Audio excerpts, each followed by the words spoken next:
Hello, this is Dr. Vrunda Davé, publisher of Savvy Biz Women Magazine, and it is my great pleasure to bring to you today Ed Carcarey. He's a sales trainer and a professional motivational speaker specializing in the subject of passion. He has owned and operated 8 different businesses, and has been nationally recognized for his sales accomplishments. He's been training sales groups throughout California for the last 15 years. So please join me in welcoming Ed. I am so excited to have you here today. Good morning. How are you doing?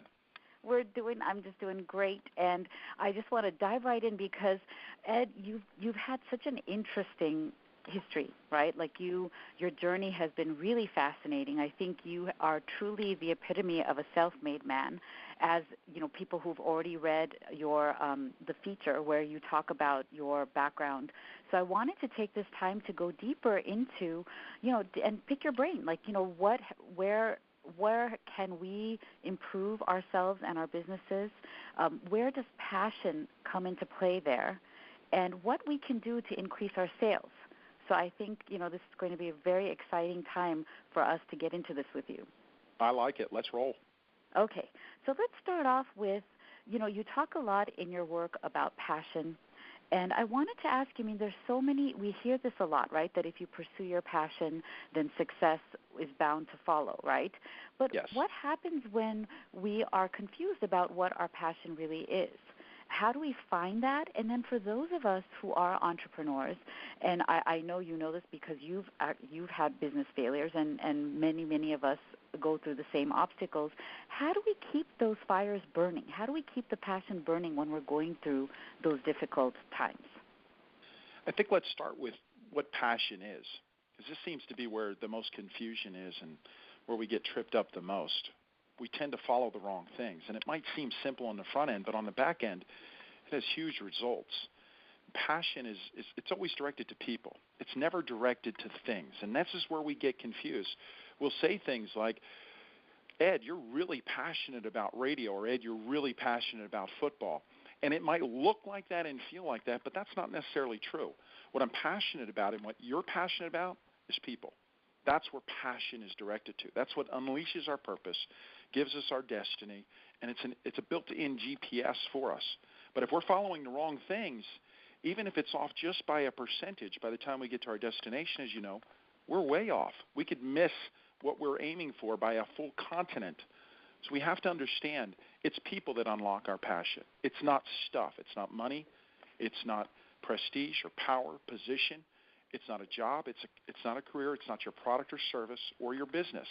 It's the people that we serve. That is everything in life. If we can get that right, all the rest of the things that we really desire, that we really want, they fall into place and they actually start to follow us if we would refuse to stop following them. Does that make sense? Yes. So then if you are passionate about the people you serve, how do you, and you've talked about this in your work as well, right, is how do you even stand out as a brand in the current marketplace? I believe that part happens once we find, and I'll give you some examples here. I had a friend of mine when we first started out, after getting out of the military 25, 30 years ago now. She was a youth pastor. We had no idea what we were doing, what we wanted to do. We just knew we wanted to start giving back to our community. I had just gotten into sales. She said, you need to help me. I need some help. You and your wife come on Wednesday nights to the youth group. I said yes to this, and I had no idea what I was getting myself into. Didn't know what my passion was. But I watched this woman, Donna, run this youth group, and she was dealing with hardcore youth. And I mean kids that were carrying guns, grew up on the streets, drug addicts. That's who she was targeting. And I would watch her, and she could walk into a gang, just somebody, group on the street, and she could connect with them immediately. Didn't even have to talk. They related to her. They accepted her. Now, when I came with them, it was a different story. They wanted nothing to do with me. And I tell people she had a passion on the inside of her for these youth, and it was unspoken. She didn't even have to speak it. She connected with them. My wife can do this in a senior home. She can walk into one of the homes where the seniors are immobile, they're bedridden, and she can minister them in such a way that is so much different than anything I've ever seen. again, without speaking, she can put people at peace because she has a passion for seniors. But when I walk in the room, I cause turmoil with those same seniors. I want to help. I'm desperate to help them. But there's that energy on the inside of me that sets things off kilter because I'm afraid. Passion will create a brand. If we're in the right place, it will start to create a brand because it draws people to you, the people that you're passionate for. Now, we're called to serve everybody, but there is a specific group that each of us were specifically created for, that the piece of the jigsaw puzzle we fit perfectly with. For my wife, it's seniors. For Donna in the youth ministry, it was at-risk youth. For me, it's the local mom-and-pop entrepreneurs. I fit really well with them. I'll do it for free. I'll stay up at nights. I don't need to be told to do things. And that's what passion is. It will drive us to do things beyond our abilities. And it connects with people on an unspoken level, an emotional level that we can't express in words. We don't understand why it is, but it starts to connect. And that will instantaneously start building a brand. Wow, I love that. That's really, really two very powerful examples from real life, which I think is wonderful. And so you mentor. How do you mentor the local entrepreneurs in your community? The same way that I'm mentored. I've learned from my mentors. One of the biggest things that we want to do, and what I've been taught to do from my mentors, is first you have to find the right mentor. You've got to find the right one that fits, meaning just anybody with money doesn't make a good mentor or vice versa. I want somebody who has what I want to have and who has been where I want to be and who is willing to work with me and speak into my life. The challenge that we have with good mentors is they care more about our future than our feelings. And that causes problems because a mentor will speak truth to us. They'll tell us what we need to hear and not what we want to hear. Where friends and family are going to tell us what we want to hear. And that can get us into trouble because it feels good, but it doesn't help. So being a good mentor, we have to have been where the people that we're mentoring want to be. We have to have been through that process. We can't be lost in that area. So if I want to grow my business, my brand, I've got to go to a man or woman who has built businesses and has built a brand the way I want. I want something that has character and integrity, and if that's my value and my belief system, then I have to find somebody like that. And then you set it up between those that you are mentoring, how much time and effort you're going to put in. But the key here is if you're being mentored, always show up prepared, never misuse somebody's time with that, and always do the homework that your mentor is asking you to do. And each time they're going to ask you to do something so that when you come back to them, whether it's weekly you're getting together, monthly you're getting together, you've done and prepared that homework. You've studied, you've researched, whatever they've asked you to do so that you're ready to hit the street running with them because their time is very valuable. Wonderful. And you have a radio show, yes, right? And I'm very excited to hear about what your radio show is all about and how you help people through your radio show. Every week we do a radio show. It's called Passion is Everything. And it's 30 minutes on our radio station. Happens at 7:30 in the morning every Sunday. We started it about 2.5 years ago and started it because a mentor of mine laid the law down. He knew what my goals and ambitions were, and I'd been dragging my feet for many years about this because I was afraid. I didn't want to get on the radio, and public speaking terrifies me, although that's what I do a lot of, and it still terrifies me.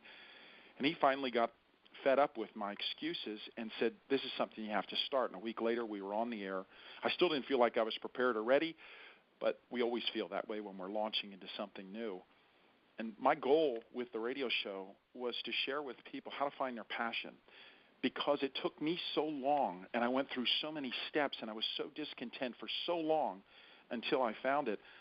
I wanted to shorten that process for people, and it can be shorter. It doesn't have to be long and arduous. It doesn't have to be that work-intensive to find our passion. There's so many clues about it. So every Sunday for 30 minutes, we invest into our community, and we talk about ways to find our passion, clues about passion, and how to maintain it, how to grow it, and then how, most importantly, to infect and start fires in other people, how to become contagious so that we create a revolution, so that we're not – the last Gallup poll I read, it said that the American people, almost 70% of us, are unhappy doing what they're doing. That's unbelievable. And because of that, we're losing about $350 billion a year in lost productivity. That tells me America does not need a stimulus package. We don't need more money. Our challenge is we have to fall in love with what we're doing. And if we don't love what we're doing, then on our own, our part-time at nights and weekends, we have to figure out what we love to do and start working on that and building that so that we start loving and being connected with the people that we're working with. We're disconnected now, and it's costing us time, money, and it's costing people their relationships. People are so discontent and frustrated with what they're doing. And I can't imagine working 40 years of our life, getting to the end of the road, taking our last breath and looking at our life and then wondering, what the heck did I do? Did I make a difference? I worked at this job, and yes, I made a lot of money, but I was never really happy. I did it because of the money. That scares me. 70% is a very large number, Ed. That's a terrifying number, Vrunda. That's a scary number because that number's only going to grow if we don't start this revolution and help people understand that every single living human being in this world since time began has been built with passion. We are custom made to have a passion. We're all different. We all have different passions, but it's all towards people, and it's there, and there's so many clues. We've got to find it. There's too much at stake. I suspect that a lot of that discontent comes from American corporate culture, and that's why it's so becoming an entrepreneur now is taking on new meanings. It's taking on a very powerful, both, monetary, yes, but spiritually content feeling, right? It's giving people that content feeling that a lot of the corporate culture that's out there that brought them to higher levels of stress, higher levels of not loving what they do, diminishing their passion, diminishing their motivation. I wish that there was some way that America could address that. This is not a topic that many people talk about, is that what is the corporate culture of this country and how is it adversely affecting the people who have to live in it? I think the only way we can address that is starting a fire one person at a time. As we do, that multiplies so quickly, if we will. And what people need is that encouragement. They need to see people like yourself growing this magazine and touching women's lives. They need to see that change because that encourages them. Like, wow, if they can do it, I can do it. And they hear the stories of these men and women in your magazine, and it encourages them and inspires them to take a risk, to take some chances, to invest every day 30 minutes of their time, stealing it from their entertainment time, and invest it in learning about their passion, studying it, researching it, growing, getting better every single day. And what will happen then is the people that are around those people, they'll become inspired and encouraged. And they'll see somebody stop in the corporate world and say, okay, that's enough. I'm not going to be a slave to money or this corporation anymore. I've built something on the side on my part-time. It's less money, but here's where my fulfillment is. And it will grow. And they'll step out, and other people will see that, and they'll become encouraged. And it just starts this wildfire. We just need a few people to start it. And so what other advice do you give on your radio show about how to start that fire around you? The key is, again, if we understand that passion is always directed towards people, that eliminates 90% of the distractions. I can move away everything else now. I can focus on the people that are around me, and I can understand that these people, there's certain people that just unlock something in me. Something just happens when I'm around them. I learned early on, it started to become really evident when I go shopping with my wife. And I don't know many men that love to go shopping with their wives. But the one thing I love about shopping with my wife is we're going into businesses. My wife would go wandering around the store, and I would be at the cash register talking to the manager, the business owner, or whoever was there, and I'm asking questions because I'm so curious about the business. I want to understand the business, and I'm asking questions. It started to reveal the inside of me, what I was created for. I started to understand that when I'm with business owners, I come alive. This is where I want to be. I will go anywhere, do anything, work any amount of hours just to be around these people. It's pushed me into places, into the political world where I never wanted to be because I want to help them. I want to help the process in their business. So I will do things that I don't even like to do or want to do because it helps these people. Everybody, we have these clues about what drives us. They're dominating us all the time. We just have to sit down and look at them a little bit. What are the things that people look at you and they say, wow, I wish I was as good at that as you. You make it look so easy. Now, you were born with it, but you've probably refined that skill or talent. What is it? Because it's a clue. What are the things in the world, the injustices that are happening to people that fire you up? They make you downright angry. What are they? Because that's a clue to your passion. The best thing I can tell you, if you're still having a challenge with it, passion must be caught, not taught. Meaning we can read as many books as we want or listen to a lot of people like myself talk about passion, and that's a great start. It'll give you some insight.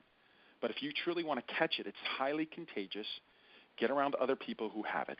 It doesn't matter that their passion is different than yours, and it probably will be, meaning that their passion is directed to different people than it will be for you. Get around them because it gets caught, not taught. And that's what happened to me, a man named Gregorio, when I first started in radio. I've never to this day met somebody as passionate about people as he was. And it took 6 months. I can't tell you the day that it happened. I don't know. I don't remember. There wasn't this instantaneous light that happened to me where I woke up one day. I just remember that all of a sudden I didn't set my alarm clock anymore, and I haven't since now in the 25 years doing this. I wake up every day. I can't wait to get to work. I want to work 7 days a week. I love doing what I'm doing. I couldn't wait now to go and talk to clients where before I dreaded it. I was afraid of it. I was terrified. Everything changed, and it was because I was infected with what he had because I was around him every single day. Best way to catch your passion, get around somebody who has it. Very powerful. So, Ed, you're a nationally recognized sales trainer. I wanted to ask you, what are the most common mistakes that you see entrepreneurs making when it comes to sales? And what is your best advice, especially for entrepreneurs who are, say, in the first 2 to 3 years of their business? You know, they're just kind of getting their foothold in becoming an entrepreneur. They're just, you know, they've laid the foundations, and now they're ready for growth. Number one failure we all make in business is we delegate sales and marketing to somebody else, to the sales and marketing department, to a sales team, to one of our managers. The number one skill set we need is to understand sales and marketing as business owners, as managers, as entrepreneurs, as professionals. I don't care what business we're in or what we're doing, regardless of where we're at on the food chain financially, our number one skill set is to understand sales and marketing. We cannot delegate that off. And sales and marketing, here's where we get tripped up. The reason we don't like it, we don't like the word sales, of course, because that word conjures up in our mind slick, silver-tongued, used car salesman. We think it's a bad word. Sales is a 4-letter word. We don't want to have anything to do with it. So I tell people, instead of what sales actually means is serving others. So disregard sales. If that word trips you up, then replace it with serving, because serving shouldn't trip you up. That's why we're in business. We're serving humanity. We're serving the people in our community. And all marketing is communicating and connecting. That's what marketing is.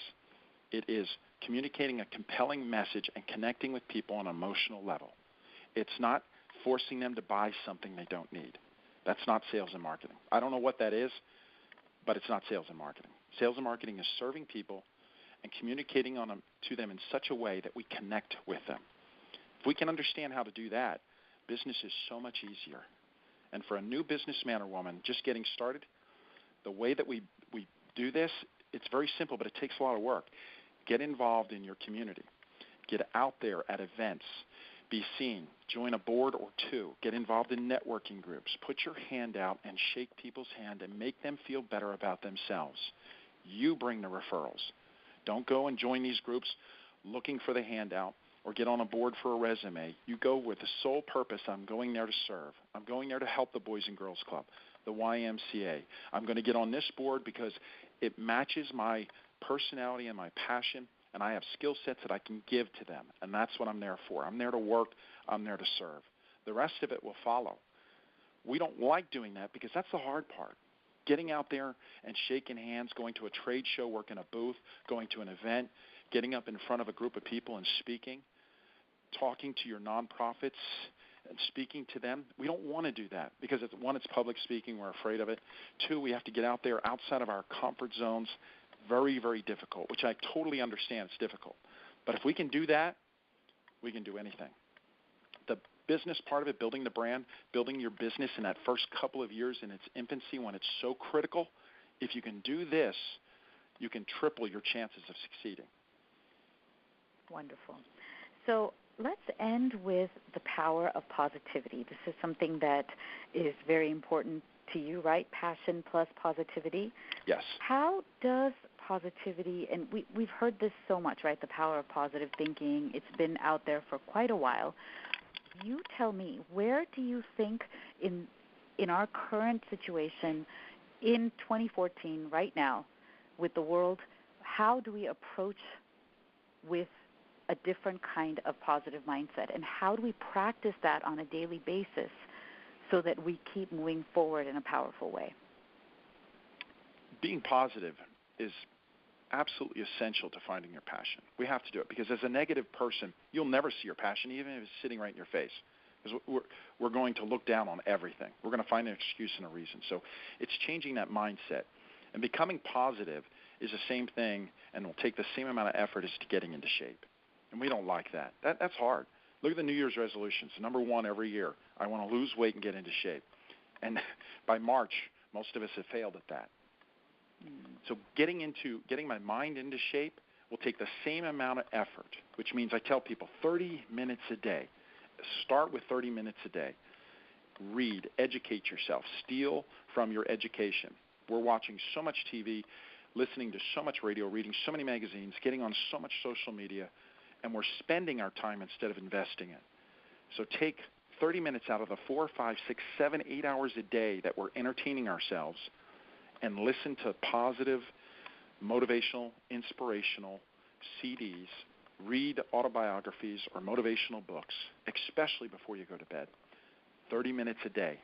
Get that information in because the rest of the day, we're getting hit with a lot of negative influences. I'm in the media. I see it. We've been taught for years, unfortunately, that fear sells. So everything is fear-based. You watch the news, and it's all about death, despair, destruction. And we feed on that for 30 minutes, and then we go to sleep, and we wonder why we have nightmares or we can't sleep well. We wonder why we wake up cranky. We're investing all of this stuff into our minds, and it's like eating McDonald's for every single meal. Can you imagine what our bodies would look like if we ate French fries and a Big Mac, breakfast, lunch, and dinner for our entire lives? And that's what we're doing with our minds with this junk food that we're filling it with. So invest 30 minutes a day. It's a personal responsibility, a personal discipline. We'll have to do it. We have to make that call and start that process. We also have to protect ourselves because not everybody is going to want to make those changes. And in the beginning, we're fragile in our beliefs in trying to make that change. And the people around us can influence us positively or negatively. So we have to be careful who we're allowing in our inner circle. We have to protect our gates, our eyes and our ears on what comes in, that information.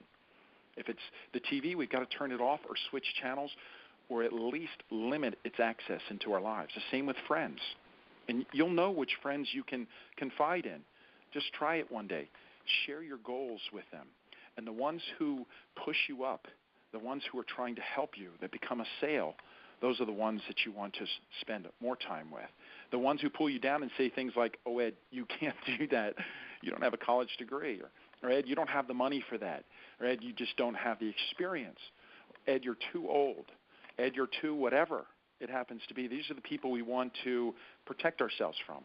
Family and friends, I understand. I'm not saying leave them. I'm saying protect yourself so that we don't hurt ourselves and start believing their message. We need to take baby steps. Take small action every day. It doesn't have to be big, but take some action because action leads us to the pot of gold at the end of the rainbow. And that pot of gold is our failures. We try to avoid them like the plague. The challenge is that's where success is hidden. It's nowhere else. We have to go through failure. The road to success is paved by our failures. As we fail, we learn.